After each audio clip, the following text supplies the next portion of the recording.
My name is Mackenzie Thompson, and I was 28 years old the night my festive spirit was crushed on the doorstep of my Aunt Laura's elegant, holiday-adorned home. I stood there on her porch, my hands carefully balancing a homemade pecan pie and a selection of thoughtfully wrapped gifts that I'd spent weeks preparing. I had rehearsed what I might say, hopeful and anxious, determined to show that I still believed in the possibility of family unity, but the warmth I expected never came. The door creaked open, and her face, usually the picture of icy composure, stiffened instantly. Her words landed like shards of ice. "We don't want you here." I froze, blinking as the weight of those 6 words settled on my shoulders. Through the crack of the door I caught a vivid snapshot. My family, gathered around a glowing dinner table, laughter echoing faintly, faces full of joy and comfort. I wasn't part of that scene, not anymore. I swallowed the lump in my throat, straightened my spine, and offered a quiet, "Got it." Then I turned away, holding back the tears that threatened to fall. 10 minutes passed. 10 long, aching minutes, before the front door burst open with a thud. My father, David Thompson, came storming out into the snowy evening, calling my name into the darkness. That moment, under the cold December sky, would forever change the course of my life. But before I share what happened on that unforgettable Christmas night, take a moment to let me know where you're watching from in the comments. If the very people have ever betrayed you, meant to love you unconditionally, hit that like button. And consider subscribing. We're a community of survivors here, learning that sometimes walking away is the bravest thing we can do. Growing up as a Thompson always felt like navigating a minefield, especially after my parents' bitter divorce 5 years ago. My dad, reliable, kind-hearted, and unfailingly present, was my anchor through those turbulent years. He was a civil engineer with his modest firm, a man who loved blueprints and breakfast rituals equally. My mom, Karen, was quite different, glamorous, socially driven, and constantly worried about appearances. The marriage had been fragile for a while, so the split didn't come as a surprise. What did surprise me was how destructive the fallout became. Aunt Laura, my mom's younger sister, had always been a complicated presence. From early on, she scrutinized my decisions with veiled disapproval. Whether it was my wardrobe, my academic pursuits, or even how I styled my hair, she found something to comment on. Her criticism was always subtle but sharp. "Architecture? That's a risky choice, Mackenzie. Are you sure that's realistic for someone like you?" she'd muse during dinners, sipping her wine with one eyebrow arched. "You're not exactly detail-oriented, are you?" Each one of those remarks left a small crack in my confidence, but Dad, always Dad, offers counterweights to her critiques. After each tense gathering, he'd reassure me on our way home, highlighting my strengths, reminding me I was capable. My siblings, however, absorbed the chaos in different ways. Connor, 2 years older and forever the golden boy, quickly aligned himself with our mother's worldview. Practical, ambitious, and meticulously organized, he pursued a business degree and slid into the mold she sculpted for him with ease. Ember, the baby of the family, was only 16 when the divorce hit. Sensitive and deeply creative, she retreated into her sketchbooks and headphones. Yet somehow, she too found herself pulled into Mom's and Laura's orbit, hungry for structure and approval in the aftermath. The divorce turned into an all-out war. Dad wanted a fair division. He made a generous offer to Mom, hoping to avoid conflict, but Laura, convinced he was hiding money, persuaded Mom to push back hard. What could have been a civil separation turned into months of bitter accusations and tense courtroom battles. Laura's voice echoed constantly in my siblings' ears. "Your father abandoned this family." It was a lie. Dad never missed a recital, a checkup, a parent-teacher meeting, but the truth got lost in the noise. When it was over, Connor and Amber chose to stay with Mom in the old family house. I was in my final year of architecture school, 23, and juggling classes and internships, so I split my time, weekdays at my apartment near campus, weekends at Dad's new downtown place. The holidays became carefully negotiated exercises in diplomacy, often with Laura acting as my mother's messenger. "Your mother doesn't think it's appropriate for you to bring your father's new girlfriend to Thanksgiving," she'd say, even though Dad hadn't been seeing anyone. Or, "We've already made plans that include Connor's girlfriend's family. There just isn't enough space at the table." Each rejection hurt more than the last. Still, Dad never badmouthed them. "They're going through their process," he'd say, flipping French toast for us on Christmas morning when I couldn't face Laura's frosty Christmas Eve gathering. "Family's never simple, Mac. You just keep being you." 4 months ago, something finally clicked into place. I got the job I'd dreamed about for years. Evergreen Design, a small but innovative architectural firm focused on sustainable urban housing, hired me as a junior associate. It was intense, The hours were brutal, the expectations sky high, but I thrived. My first major assignment was redesigning a rundown downtown block into green, affordable living spaces. Dad was over the moon, his pride evident in every conversation. Mom's response was muted. "That's nice, sweetheart. Did you hear? Connor just got promoted to regional manager. We're all so thrilled." Despite the cold shoulder, I didn't give up. I kept trying. I'd text Mom every couple of weeks, asking her to meet for coffee. I sent Amber tickets to art exhibits I thought she'd find inspiring. When I learned Laura had been promoted at her bank, a job she'd worked tirelessly at for over 2 decades, I mailed her a handwritten note of congratulations. My efforts were met with vague replies or rain checks that vanished into silence. So when Mom called in early December, her voice softer than usual, inviting me to Christmas dinner at Laura's house, I was caught off guard. "We think it's time to let go of the past," she said. "Laura's making her prime rib. Everyone will be there." "Everyone?" I asked, trying not to let hope sneak in. "Well, not your father," she replied, her tone hardening just slightly. "But Connor's bringing Stephanie, and Amber wants to show you her college art portfolio." I spent several days mulling over the invitation. Could this be the olive branch I'd been waiting for, or another setup for disappointment? I decided to take a leap of faith. If this were a genuine attempt at reconciliation, I would show up not empty-handed, but with gifts that spoke to each person's history and heart. For Mom, I framed a restored photo of her and Grandma taken in the mid-'80s. A candid snapshot I'd uncovered in one of Dad's old boxes. For Connor, I tracked down vintage blueprints of the city's first skyscraper, a building he used to marvel at before business school took over his dreams. For Amber, I put together a curated portfolio of my college projects, complete with commentary on the professors who influenced me most and quiet campus spots perfect for creating art. Even for Laura, I prepared something special, a sleek silver fountain pen engraved with the words, "To New Beginnings, M." Elegant, dignified, and deeply personal. It cost more than I should have spent, but it felt right. Dad wasn't convinced. "Mac," he warned gently, "you're setting yourself up again." "There's a pattern with Karen and Laura," Dad reminded me gently as I carefully folded the silver wrapping paper around Connor's gift. "You've seen it." "I know," I replied, pressing the crease tightly, "but people can change." I looked up at him with quiet determination. "It's been 5 years.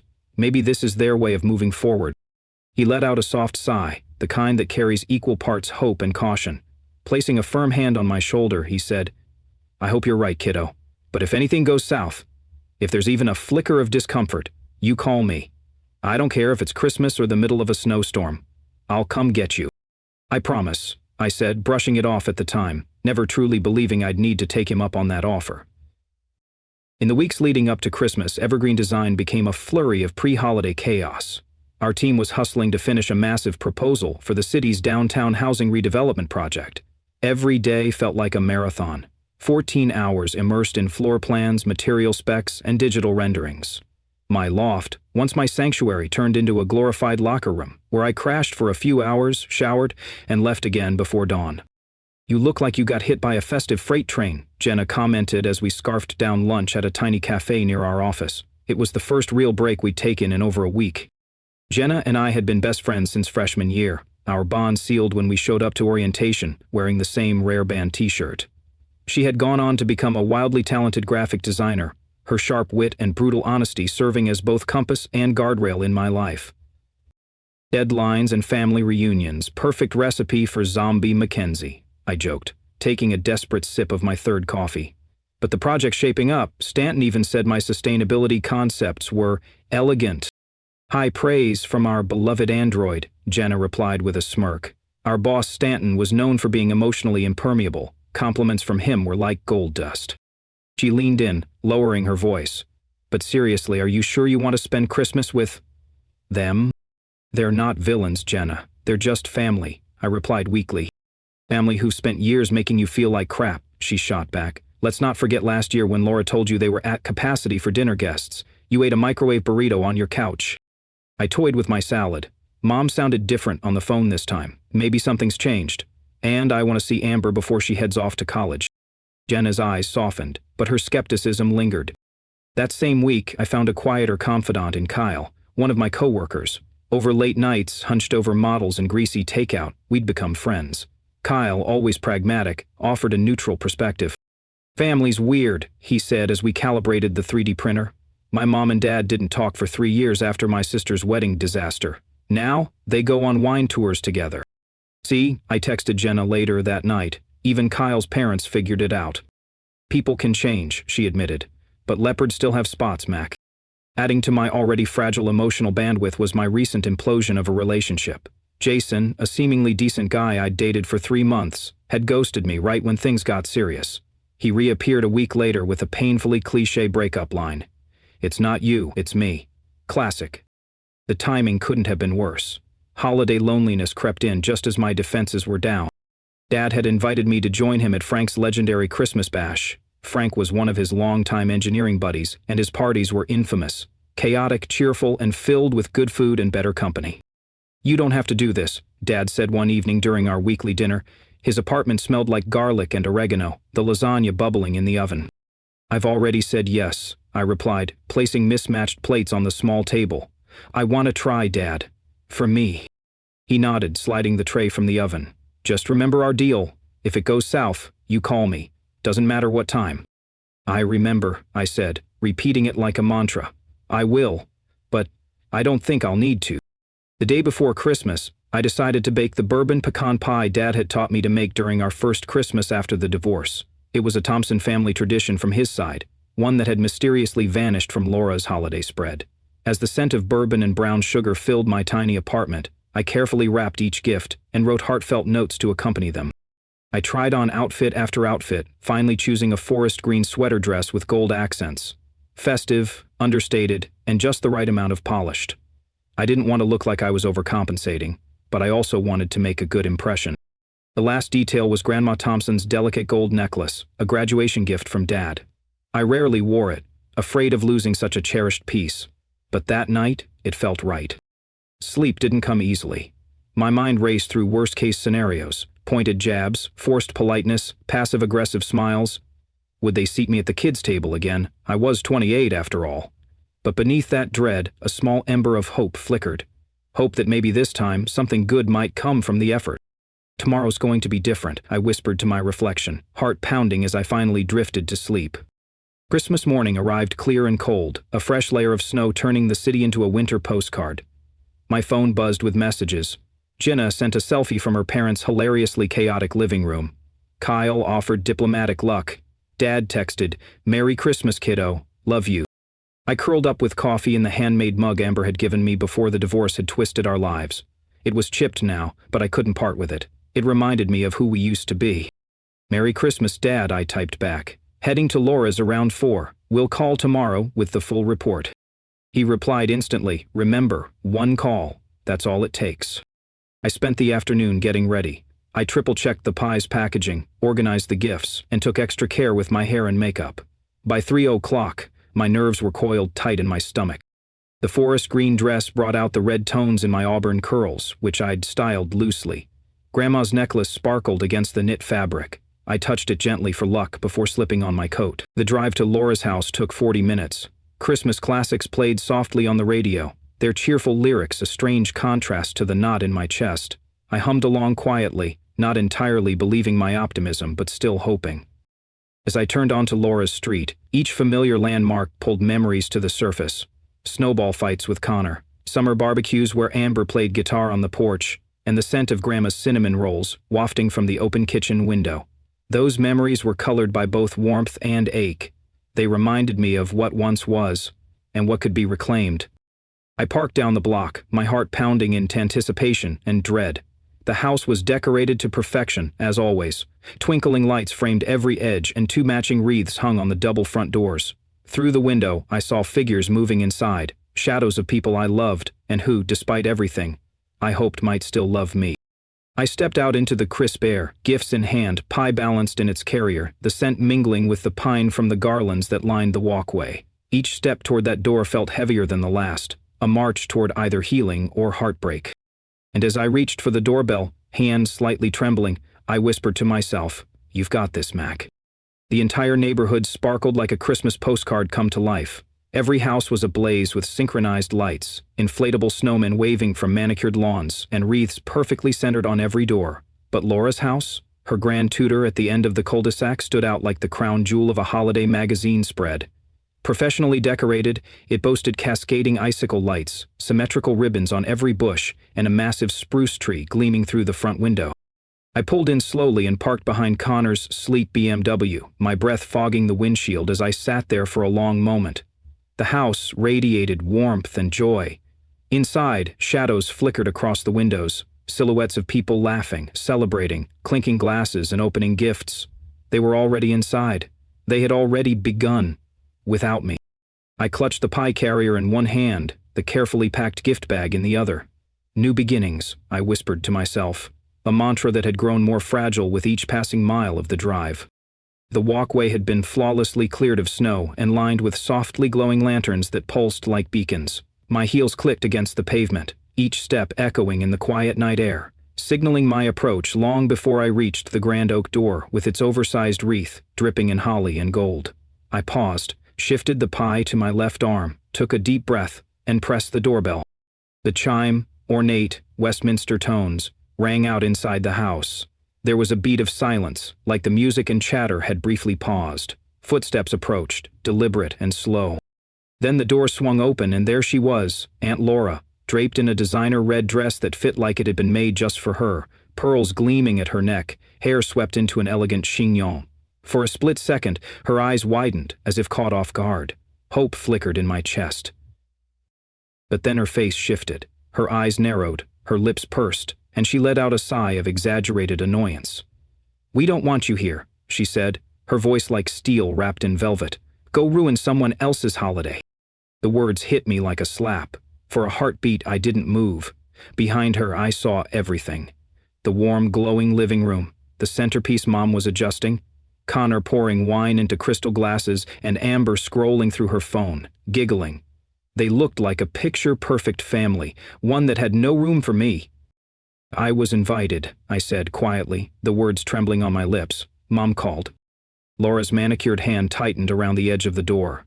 "Karen made a mistake," she said flatly.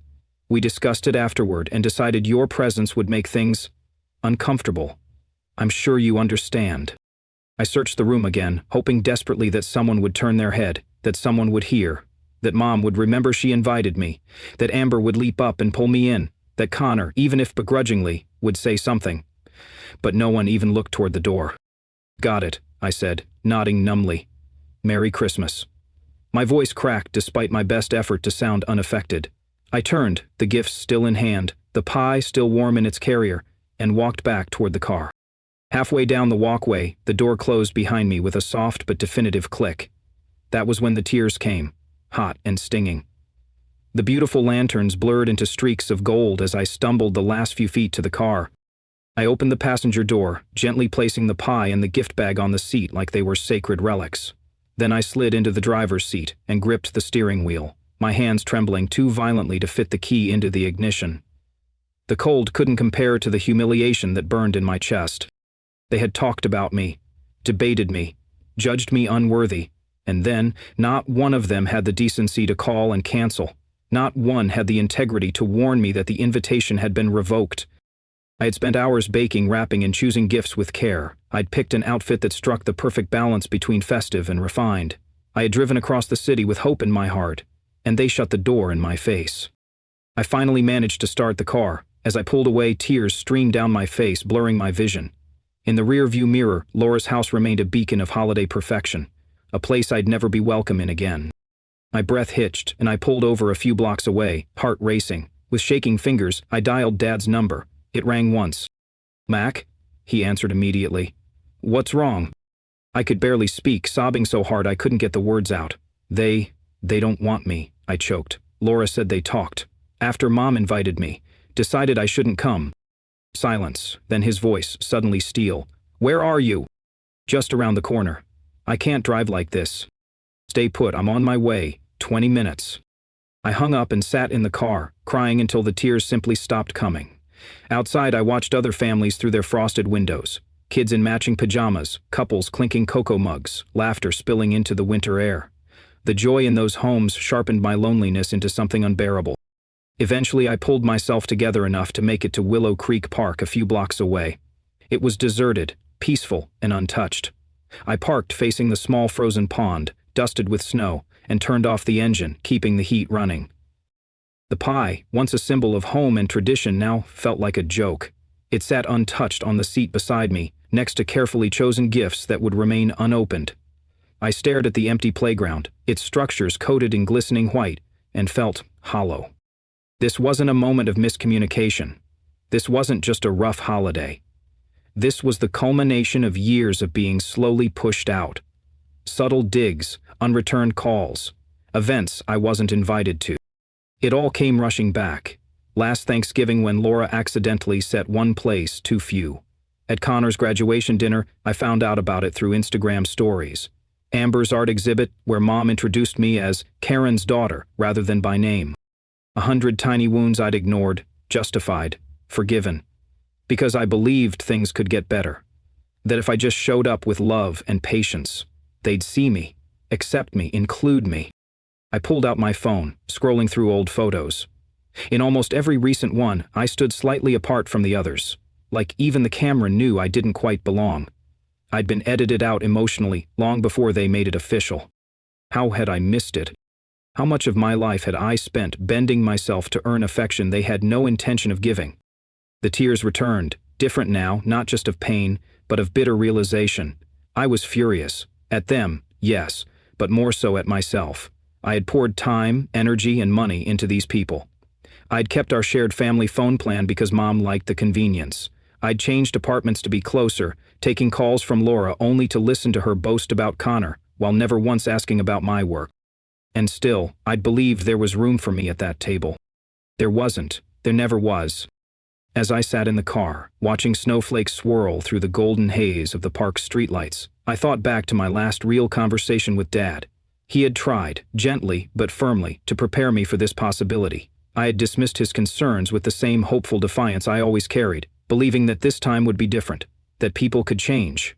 But he had seen this outcome long before I arrived on Laura's doorstep with pie and gifts in hand.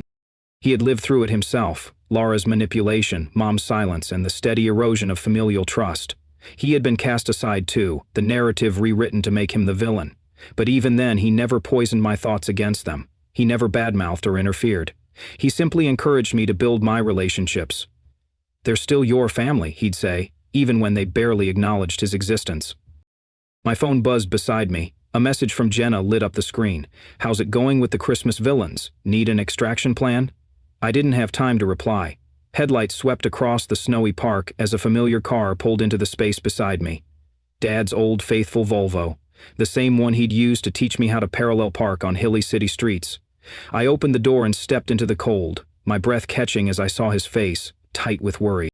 Without a word, I stumbled toward him. He met me halfway, pulling me into a fierce embrace. I broke completely then, sobbing into his coat the way I hadn't since the night he left our family home. He didn't say anything at first, just held me, one hand gently smoothing my hair, grounding me in the middle of my heartbreak. "She said they didn't want me there," I finally managed to choke out. "Laura told me they talked after Mom invited me, that it would be uncomfortable to have me there.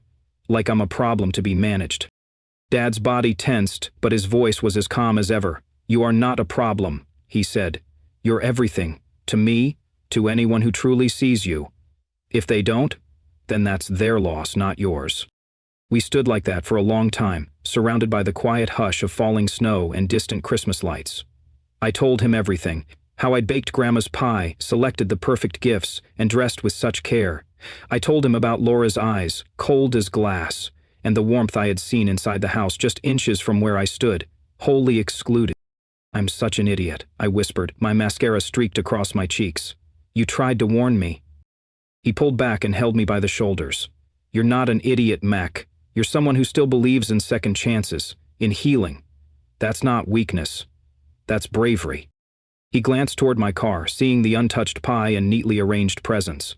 I saw his jaw tighten, an unspoken fury behind his measured calm. "I've kept my peace for 5 years," he said. "Never spoke against your mom or Laura. I respected their space because I didn't want to drag you into the middle. But this is too far." I shook my head. "It doesn't matter anymore. I'm done. Let's just go home. Watch Die Hard. Pretend none of this ever happened." Dad checked his watch. Then his expression shifted. The concern didn't vanish, but something stronger replaced it. Resolve. I knew that look. It was the one he wore when handling emergencies at work, when a bridge failed inspection, or a crew was in danger. It meant he was about to take action. Not yet, he said. First I need to make a call. He stepped away, phone pressed to his ear. His voice was low, but firm. When he came back, there was something electric in the air around him. He moved with clarity, purpose. Change of plans, he said. We're going back. I stared at him, stunned. To Laura's? Are you serious? Yes, this ends tonight. Dad, no, I can't go back there, not again. He raised a hand gently to quiet me. Not for them, Mac, for you. You walked in there alone once. You're not alone now. 5 years of silence, of swallowing my pride, so you could make your own way with them. I did that because I trusted you'd see the truth when you were ready. Now you're ready.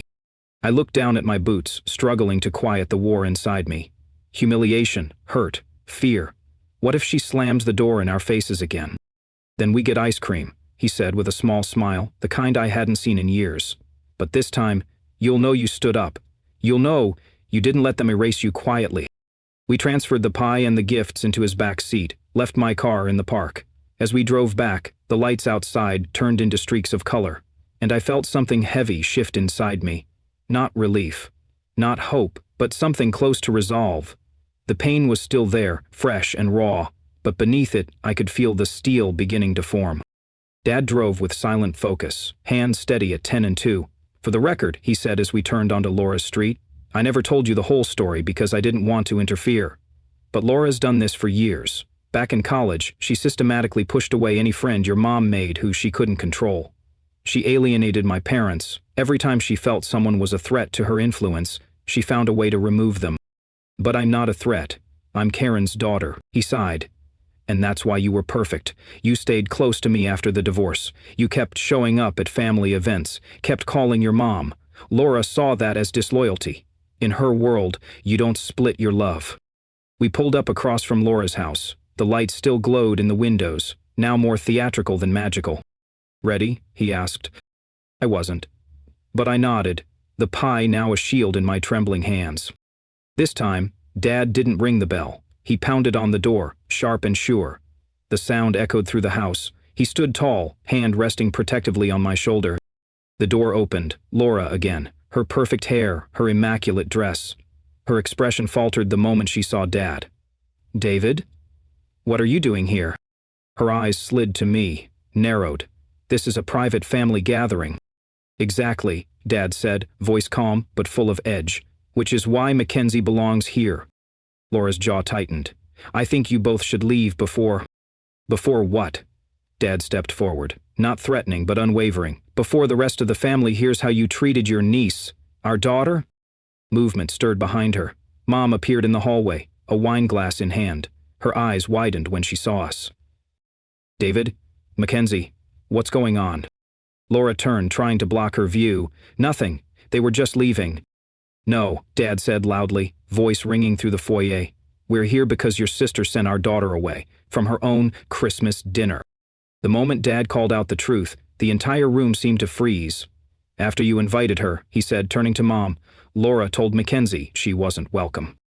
Mom's face twisted in confusion. What? I didn't. She looked at Laura, then back at us. Mackenzie was supposed to come. I set a place for her. The buzz of conversation that had filled the house died instantly. Connor appeared behind Mom, followed closely by Amber. Their eyes widened as they took in the confrontation unfolding in the entryway. Dad's voice, tight with years of pent-up fury, cut through the silence. Your sister told Mackenzie that the family had talked and decided she wasn't wanted, that she should go ruin someone else's holiday. Color drained from Mom's face. Laura, is this true? Laura's poise wavered for just a second before she squared her shoulders. I was protecting you, Karen. After everything she's done, siding with David, criticizing your decisions. I never criticized you, I said, stepping forward. For the first time that night, I found my voice. Never. I've spent 5 years trying to keep relationships alive with all of you. And 5 years of constant judgment, Laura snapped, turning her ire on me. Always comparing Karen to David, making her feel inadequate. That's enough, Mom said sharply. The firmness in her tone surprised all of us, Laura most of all. She set her wine glass on the hallway table and took a step forward. "Laura," she asked, her voice shaking, "what have you done?" Something in Laura's face shifted, a flicker of panic behind the facade. "I did what needed to be done. Mackenzie chose him over us." "She didn't choose anyone," Dad said calmly. "She's just been trying to love her whole family." Connor stepped closer, frowning. "Aunt Laura, did you really tell Mackenzie we didn't want her here?" "Of course not," Laura scoffed, but her eyes slid away. "That's not what you said," I said, anger overtaking grief. "You looked me in the eyes and said, 'We don't want you here, go ruin someone else's holiday.' After I drove 40 minutes, carrying gifts and pie, hoping to spend Christmas with the people I love." Amber pushed past Connor, her voice incredulous. "You said what? Mom invited Mackenzie weeks ago. We've all been talking about it." Laura's confident mask cracked another inch. "Amber, you don't understand." "What exactly don't I understand?" Mom asked, her tone now dangerously calm. "Because from where I'm standing, it sounds like you've been making decisions about my daughter without consulting me." The silence in the room was suffocating. Outside, I noticed neighbors peeking out from behind their curtains, drawn to the commotion. "Let's take this inside," Mom said tightly. "No need to turn this into a public spectacle." Laura moved to block the doorway. "Karen, please, think about what you're doing." Mom stared at her for a long moment. "After everything I've done for this family," Laura added weakly. "Move," Mom said. The authority in her voice was unmistakable. Laura stepped aside. As Dad and I crossed the threshold, I felt a strange dissonance. Just an hour ago, I'd been turned away at this very door. Now, I was back, surrounded by the familiar scent of cinnamon and pine. Family photos lined the hallway, but as I looked closer, I noticed something else. I was missing from most of them. We made our way into the living room. The tree glittered with childhood ornaments. A half-eaten appetizer spread lay on the coffee table. The stereo played soft instrumental carols. The setting was flawless, picture perfect. Yet the tension was almost tangible. "Sit," Mom said, motioning to the couch. "I'd rather stand," I replied, still holding the pie. "I won't be staying long." Mom looked at me, her expression wounded. "Mackenzie, please." "I didn't know." "Didn't know what?" Dad asked, stepping in. "That Laura has spent years rewriting history? That she's been painting me as the villain and our daughter as my accomplice?" "That's not true," Laura barked, but her voice had lost its surety. "I've only ever told the truth about what happened." Dad's eyes narrowed. "What truth would that be, Laura? The one where I supposedly hid money during the divorce, or the one where I took secret romantic getaways while married?" Mom turned toward her sister, stunned. "What is he talking about?" "He's twisting things, as usual," Laura said, flustered. "Karen, we should speak privately." "No," I said, my voice firm. "No more secrets. No more closed doors. That's how we got here." Connor looked like he was seeing his aunt for the first time. "Aunt Laura always supported us," he said, but it sounded more like a question than a defense. "I didn't leave," Dad said. "I moved out because your mother, misled by Laura, asked me to. She told Karen I was cheating, based on hotel receipts from business trips. Trips I offered to explain." "I didn't believe you," Mom whispered, "because Laura told me you forged them." Dad nodded slowly. "I know. You didn't want to hear my side, and I respected that. But I never stopped trying." Amber, quiet until now, looked at Laura with something close to betrayal. "Is that why you intercepted Dad's letters to me?" Laura flinched. I didn't want you getting confused." "I never got a single letter," Amber said, her voice cracking. "You told me he stopped writing, that he was manipulating me." "I wrote to you every week for a year," Dad said quietly. "Every single week." The silence that followed was deafening. Laura looked around the room, her perfectly polished demeanor collapsing. "I was protecting this family. He abandoned us." "Stop saying that," I shouted, louder than I intended. "He never abandoned anyone.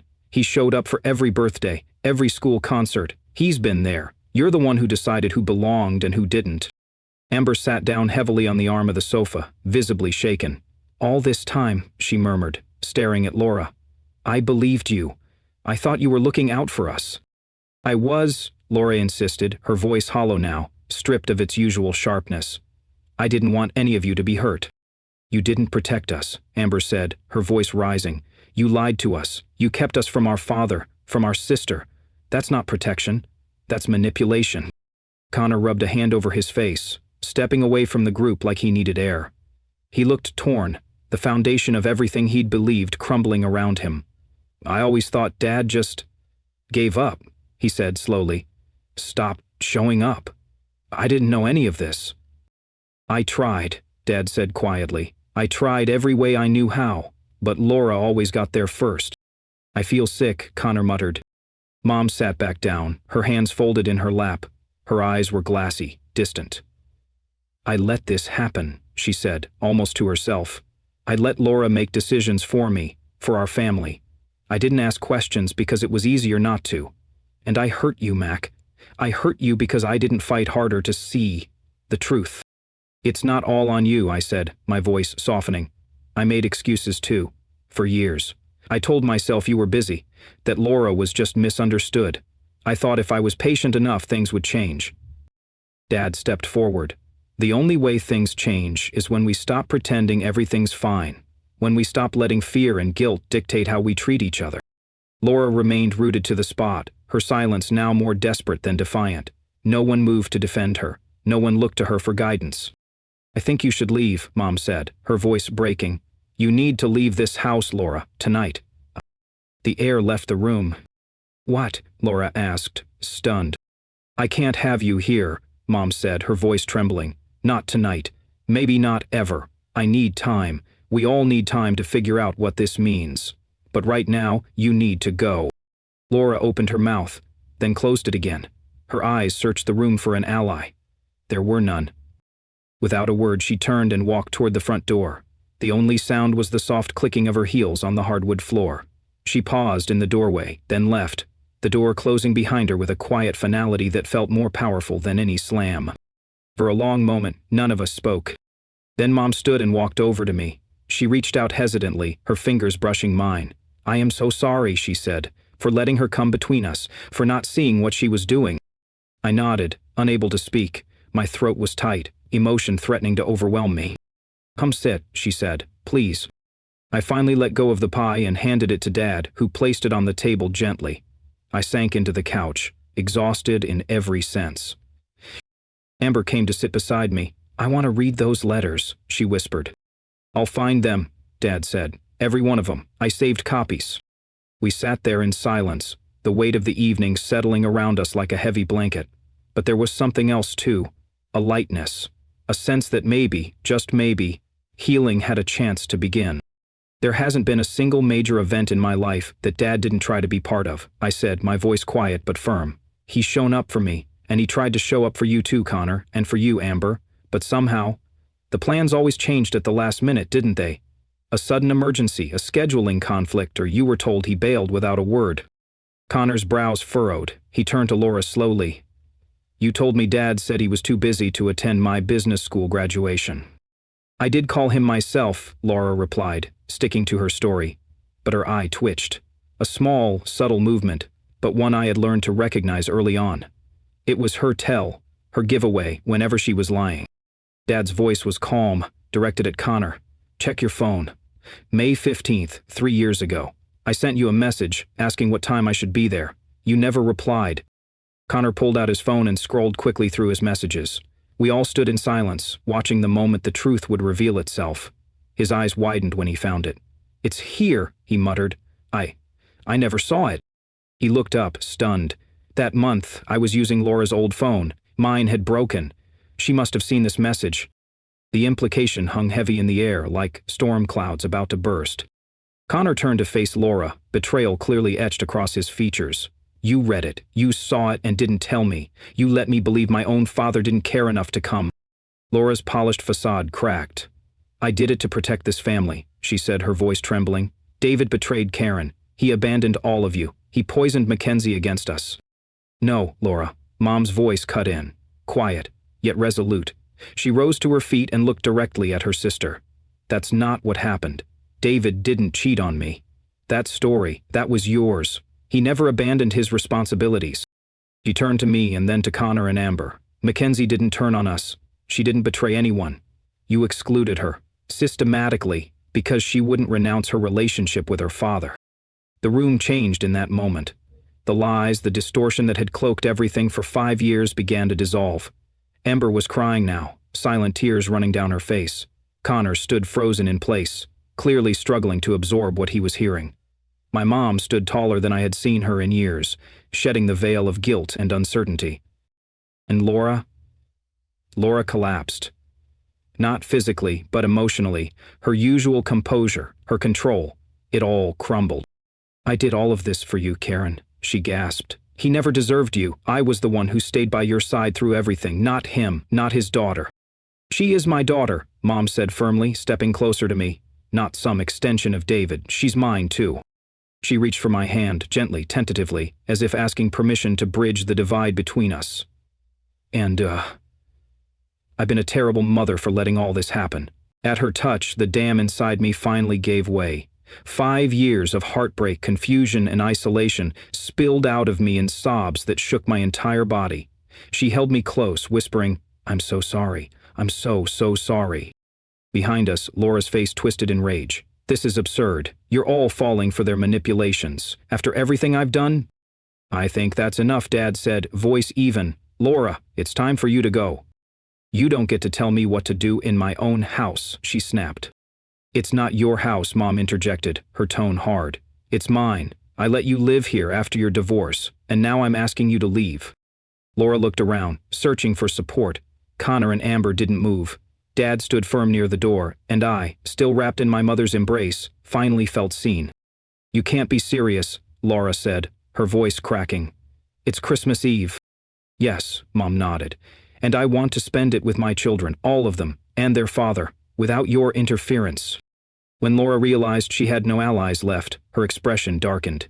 She grabbed her purse off the hallway table, her eyes burning with anger. "Enjoy your little family reunion," she spat.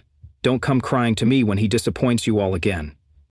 She slammed the door so hard on her way out that the ornaments on the tree shook. For a few seconds, silence reigned.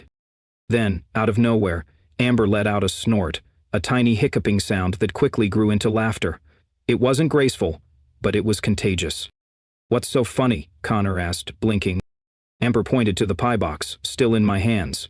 Mackenzie brought pecan bourbon pie. Laura's deathly allergic to pecans. It wasn't really funny, but somehow it was. All of us burst into laughter, the kind of laughter that bubbles up from a well of pain and exhaustion and relief. The tension cracked and something started to mend, piece by piece. As our laughter faded, we stood together, 5 people bound by blood, battered by years of silence and deception, but still standing. Mom walked over to me, taking the pie from my hands. "You made Grandma Thompson's pecan bourbon pie?" she asked softly. I nodded. "Dad taught me how. It was our first Christmas tradition, after everything." A shadow of regret crossed her face. "I always loved that pie. Laura told me it was too fattening." "She told us a lot of things," Connor said, raking a hand through his hair, a gesture eerily similar to Dad's. "I don't even know what's real anymore," he added. "We start here," Dad said quietly, "with the truth. From now on." Mom squeezed my hand. "He's right. No more lies, no more hidden conversations behind closed doors." She looked at each of us, her voice filled with sorrow and hope. "I owe all of you an apology. Especially you, Mackenzie. I let Laura twist everything. I failed you." "You didn't fail me," I said, though part of me had believed that for a long time. "Laura's always been persuasive." "That's not an excuse," Mom replied. "I'm your mother. I should have seen what was happening." The room was silent again, but this time it wasn't heavy. It was full of possibilities. Outside, the snow had started to fall again, gentle, quiet, and peaceful. Inside, for the first time in years, I felt like I belonged. Ember, who had remained uncharacteristically silent through the storm of revelations, suddenly stepped forward, her voice trembling but steady. "I always knew something wasn't right," she said, her eyes glistening with unshed tears. "There were things that never added up. The stories Laura told, the way she spoke about Dad, about you, Mackenzie. It all sounded so certain, and I believed it because she was always there, hovering, guiding, warning." She turned toward me, voice thick with emotion. "I missed you so much. But I didn't know how to push past all the bitterness she planted between us. I didn't even know where to start." Without hesitation, I stepped forward and wrapped my hands around hers. "I missed you too, Ember. Every single day, You were my best friend growing up. Nothing ever felt right without you." Connor cleared his throat, a little too loudly, visibly uneasy with the raw emotion in the room, but to his credit, he stepped up. "Look, for what it's worth, I didn't know about Laura turning you away tonight. When Mom said you were coming, I was genuinely, well, I was looking forward to it." Mom nodded quietly, arms folded, her face still clouded with residual disbelief. "I set a place for you, Mackenzie. I really did. I even made that cranberry sauce you like, the one with the orange zest." She sighed, shaking her head. "Laura must have been watching for you through the window. She probably intercepted you before the rest of us realized you'd arrived." "Classic Laura," Dad muttered under his breath. He caught himself immediately. "Sorry, not the time." But to our surprise, Mom gave a short laugh, not one of amusement, but of recognition. "No, you're right. That was classic Laura. Always one step ahead, always controlling the narrative. She's been steering my life for so long, I didn't even notice when I stopped making my own decisions."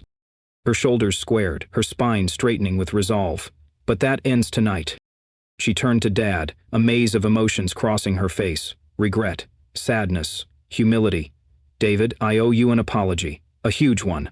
The way I treated you after the divorce. The things I believed. The accusations I allowed Laura to plant between us. I helped turn a breakup into a battlefield." Dad shook his head, gently but firmly. "It's in the past, Karen. Let it go." But Mom shook hers in return. "No, that's not good enough. It's not in the past, when the damage is still bleeding into our lives. It's like a dam, David. A dam made of lies and resentment, and it's been poisoning everything downstream." She took a breath, deep and shaky. "I'm sorry. Truly, deeply sorry for assuming the worst about you. For forgetting what 15 years of marriage should have told me about the kind of man you are." For the first time in a long while, Dad's expression softened fully. He gave her a small, sincere nod. "Thank you, Karen. That means a lot." The room was still for a moment, the weight of reconciliation pressing gently on our shoulders. It wasn't perfect, it wasn't polished, but it was real. Then Connor, always the practical one, asked, "So, what now? Laura's gone, but for 5 years she's been the center of everything. Every Christmas, every family get-together. Heck, she even picked our wine most of the time. What do we do now?" I stepped forward, my voice firmer than I expected. "We start over, right here, right now." I reached for the festive bag I'd brought and placed it on the coffee table. I brought presents. Not to earn anything, not to fix things, just gifts. From me, to my family. Amber's face lit up with a flicker of something familiar, the old spark, before the silence, before the estrangement. "Wait here," she said quickly. "I have something too. I didn't know if I'd ever get to give it to you."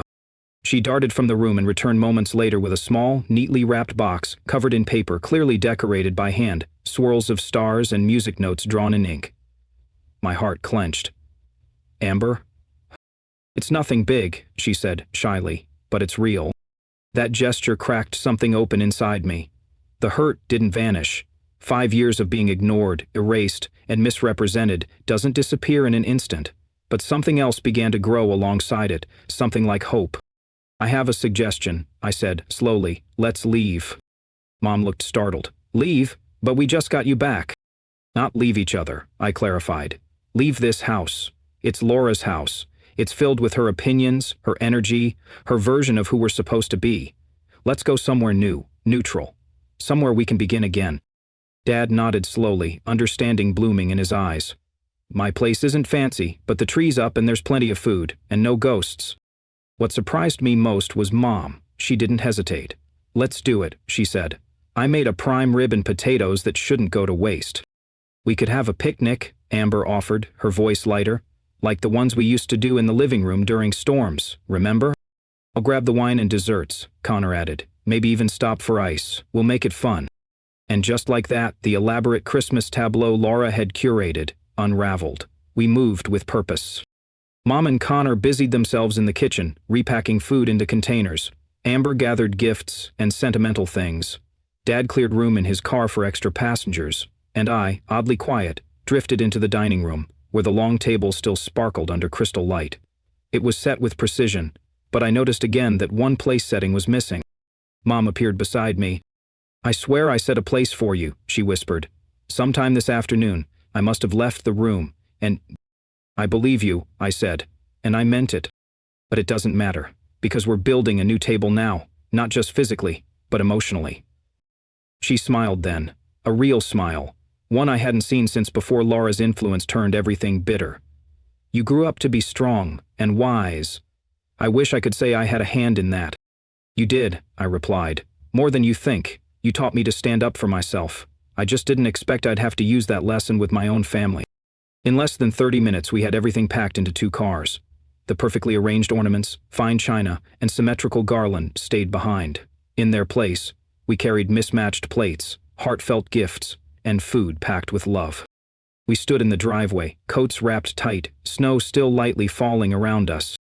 Mom looked back at the house one last time. She's been shaping my life since we were girls, she said, and I never questioned it. Until tonight. Tonight feels like waking up. I placed a hand on her arm. It won't be easy, untangling all of this. Laura won't vanish from our lives. No, Mom agreed, but she'll never control me again, or my relationship with my children. She turned and took my hand, holding it tightly. I've already lost 5 years with my daughter. I'm not losing another day. We formed a small caravan back to Dad's downtown apartment, a cozy 2-bedroom nestled on the 8th floor of a quiet building overlooking the river. It wasn't extravagant like Laura's pristine suburban showpiece, but it had something far more valuable: warmth, authenticity, and the quiet evidence of a life lived with intention.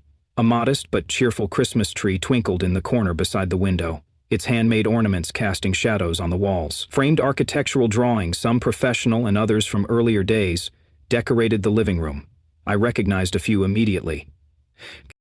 You kept these? I asked in surprise, pausing to study one frame in particular, a rough rendering of a public library I'd designed during my sophomore year of college. Dad, setting down a box of food, smiled with gentle pride. Of course I did. It was your first major project, and it was good. I've always been proud of you, Mac. The tenderness in his voice wrapped around me like a soft blanket, a quiet affirmation I hadn't known I still needed. The warmth of being known, valued. The hours that followed weren't wrapped in holiday magic or swept away by some cinematic family reunion. They were uneven and real, marked by uncomfortable silences, tentative laughter, and the occasional flare of unresolved emotion. Connor was perhaps the most visibly shaken, struggling to reconcile the Laura he had idolized with the manipulator he now saw in the rearview mirror. Having spent years as her favored nephew, her judgment and control had deeply shaped his adult choices. Amber, on the other hand, veered between bursts of excited freedom and quiet reflection. One minute she was giggling over the absurdity of Laura's allergy to pecans and the poison pie. The next she sat curled up on the couch, staring into her tea like it held answers to questions she didn't know how to ask. Processing would take time. And Mom, Karin, was the most changed of all. She moved through the room like someone recovering from a long illness. Lighter somehow, but still unsure of her footing. Free, but fragile. Relearning how to breathe without Laura's shadow looming beside her. As the night deepened, we huddled around Dad's coffee table, fine china balanced on paper towels, excellent red wine served in mismatched mugs. But in that casual circle, surrounded by decades of wounds and new beginnings, something real began to form.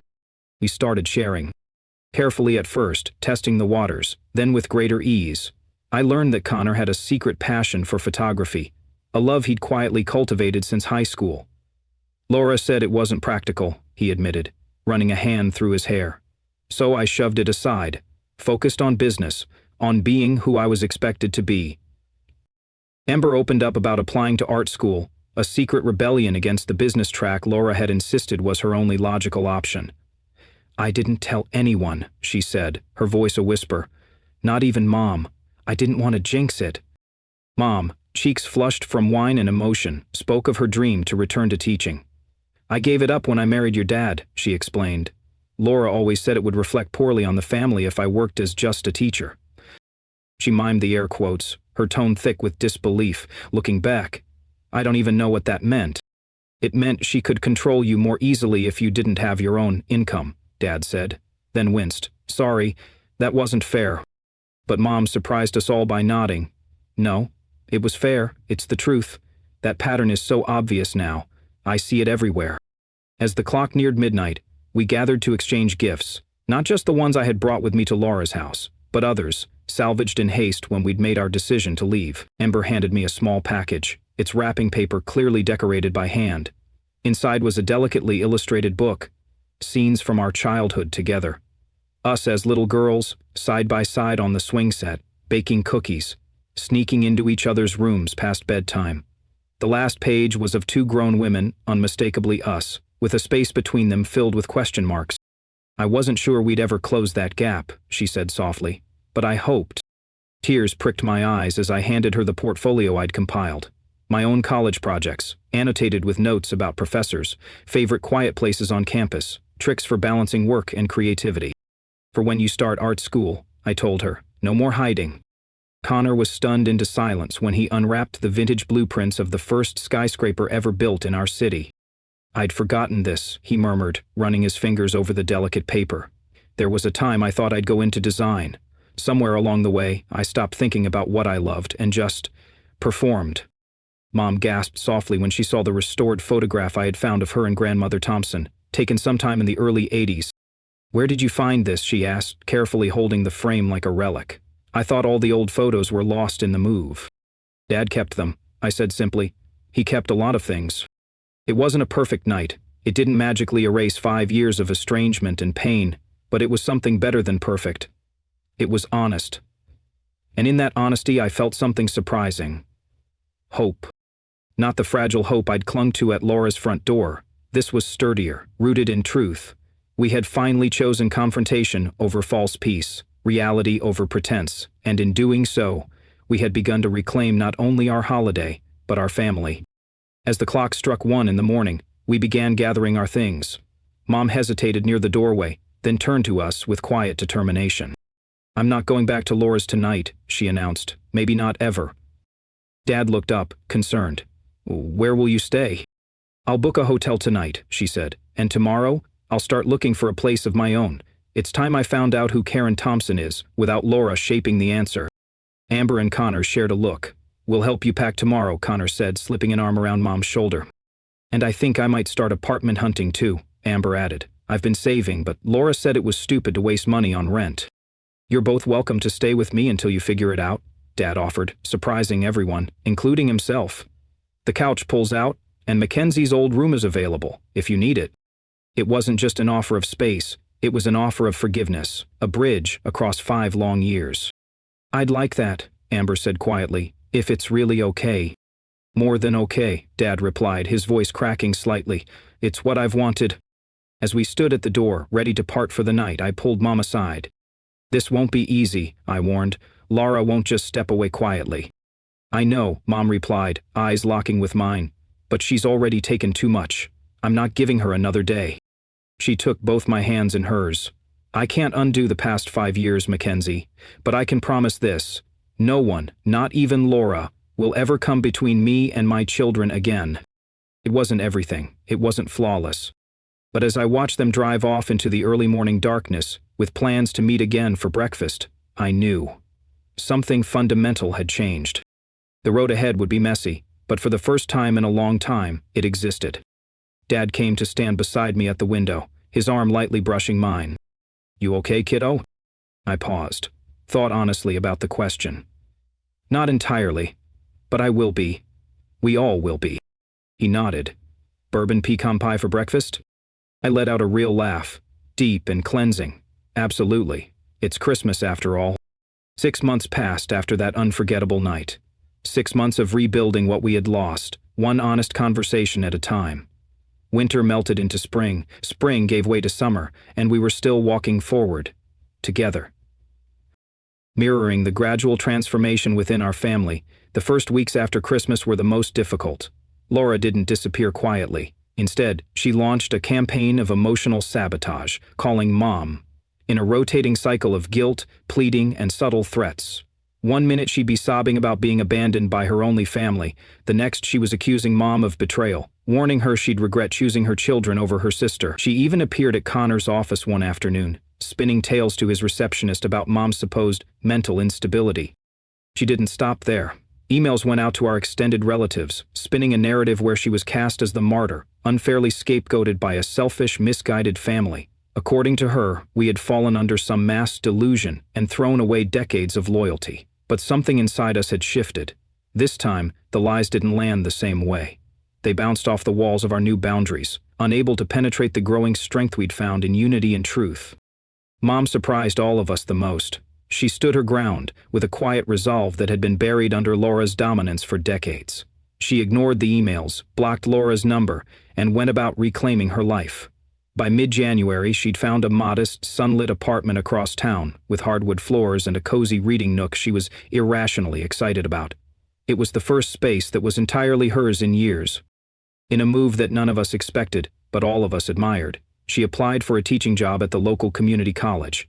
By February, she was officially Professor Thompson again, instructing first-year students in English literature and coming home beaming with anecdotes about their questions and essays. The glow that had long since dimmed in her was beginning to return, and every time I saw her light up while grading papers or prepping a lecture, I was reminded of the vibrant woman she'd been before Laura's shadow overtook her.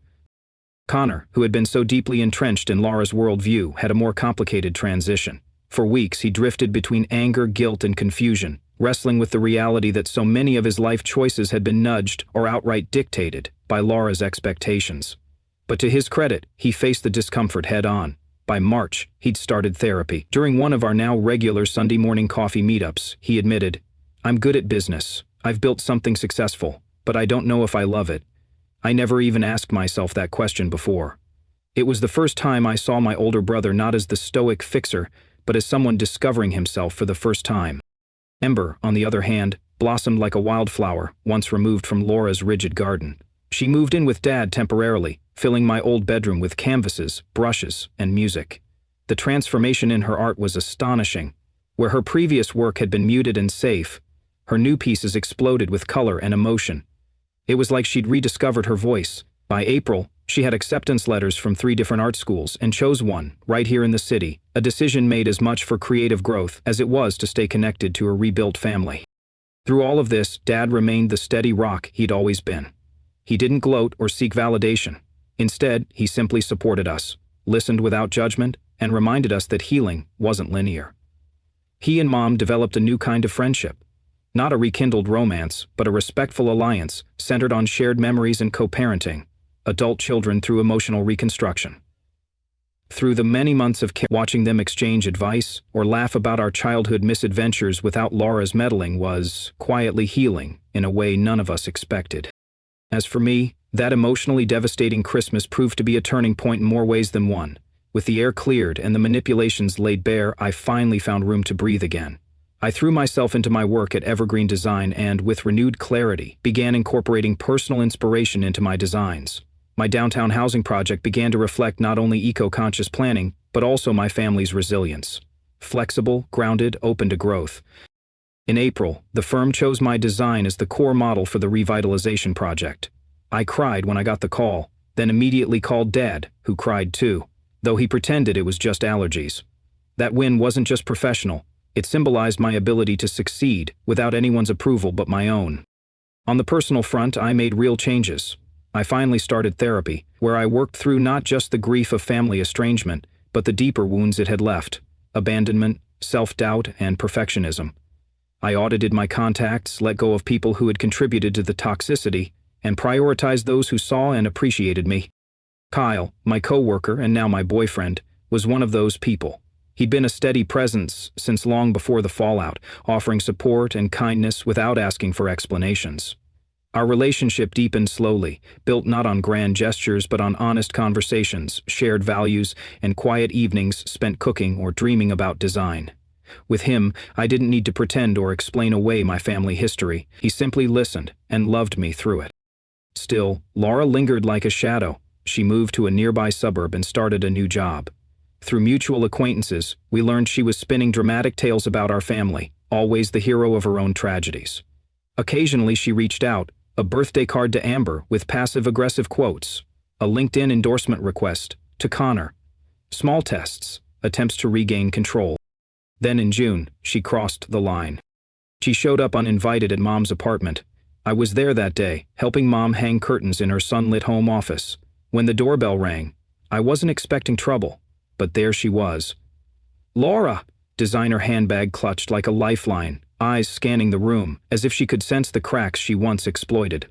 "Karen, we need to talk," she announced, pretending I wasn't there. "This has gone on long enough."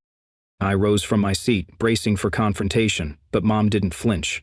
She placed her coffee cup down and turned to face her sister with a calmness I hadn't seen in years. "No, Laura," she said, her voice strong and steady. "It hasn't gone on long enough. 6 months of freedom doesn't undo years of manipulation. I'm only just starting to recover." Laura's mask slipped. "That's not fair. I've always wanted what's best for you." "What's best for me," Mom replied, "is having the space to choose what's best for myself. What's best for me is my children, my own decisions, my own life." Laura turned to me. "Mackenzie, surely you can see—" "No," I said evenly. "What I see is a woman who tried to erase me from her family because I didn't do what she wanted. What I see is someone who twisted love into control. What I see is someone who no longer gets to define me or my place in this family." Lara had no answer. She stood there for a moment longer, then left. No apology, no acknowledgement, just silence. And we didn't follow her. We returned to our dinner preparations, laughing about Amber's upcoming gallery show and the new tree Dad had just planted in his building's shared courtyard. Laura might still exist at the edge of our lives, but she no longer dictated our choices. Tonight, as twilight paints the city in soft hues, my apartment is filled with laughter, the smell of roasted vegetables, and the warmth of people rediscovering what it means to be a family.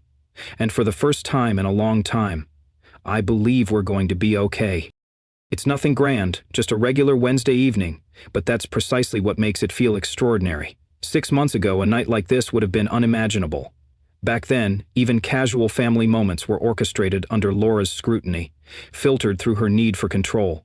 Every invitation, every interaction required her permission. Now the air feels lighter, the laughter easier, the space finally ours. Mom arrived first, toting a large bowl of a new salad recipe she's been perfecting. "It might be a little too adventurous," she warns, setting it down with a sheepish grin, "but I wanted to try something new." It's more than salad. It's a sign she's experimenting with life again. Connor shows up with 2 bottles of wine and a story about the photography class he's been taking on weekends. He's still navigating his new direction, but the fact that he's exploring beyond business is huge. Ember spreads out her summer project sketches, her hands smudged with charcoal and ink, her energy electric and alive in a way I hadn't seen since before the divorce. Dad calls to say he's running late, but promises he's bringing dessert, something sweet to make up for my tardiness, he jokes. And then there's Kyle, seamlessly moving through the room, topping off glasses and teasing Connor about his new camera lens, fitting in like he's always been part of the picture.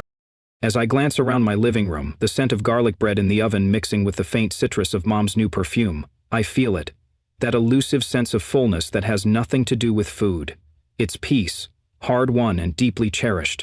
The family I yearned for during those 5 silent years wasn't a fantasy. It was always here, just buried beneath years of misinformation, fear, and manipulation. And while I know better than to pretend everything's perfect now, I also recognize that something unshakable has taken root among us. The choice to stay, to show up, to rebuild. Old habits still peek through. Mom occasionally pauses before making a decision, looking around for approval that no longer needs to come. Connor can get defensive when asked about his future, a reflex from too many years of being steered rather than heard. Amber sometimes shuts down when emotions run high, her expression slipping into blankness. And I still flinch when I reach out, bracing for the silence that used to follow. But the difference now is awareness. We see those patterns, we name them, and we talk about them, sometimes awkwardly, sometimes tearfully, but always truthfully. Each conversation is a stone laid on the path back to each other. We've learned that family isn't just blood, it's commitment. It's the repeated decision to love each other with clarity instead of comfort, to show up in the messiness, to admit when we're wrong and stay at the table anyway. I've learned that boundaries are acts of love, not rejection, that they define the terms of healthy connection, and most importantly, I've learned that telling the truth, even when it's painful, frees everyone involved in ways that silence never can. 6 months ago, I stood on a porch holding pie and presents, hoping for inclusion. Today, I sit in my own home surrounded by the people who matter most, no longer waiting to be chosen. I've already chosen myself, and they've chosen me too. It's not perfect, some wounds still ache. But what we have now is better than perfect. It's honest, it's real. It's ours. Across the room, Mom catches my eye and gives me a smile. There's a quiet understanding there. We've lost so much time, but we're here now, building forward. Sometimes, the longest journey isn't the one marked by miles. It's the internal trek between who you were taught to be and who you're finally becoming. Have you ever had to let go of something you wanted deeply in order to make space for something you truly needed? Share your story in the comments. Your voice might be the encouragement someone else needs right now. And if this journey resonated with you, like and subscribe. Forward this to someone struggling with boundaries this holiday season. Because here's what I've learned: the people who deserve a place in your life never make you question whether you belong in theirs. Thank you for listening to mine.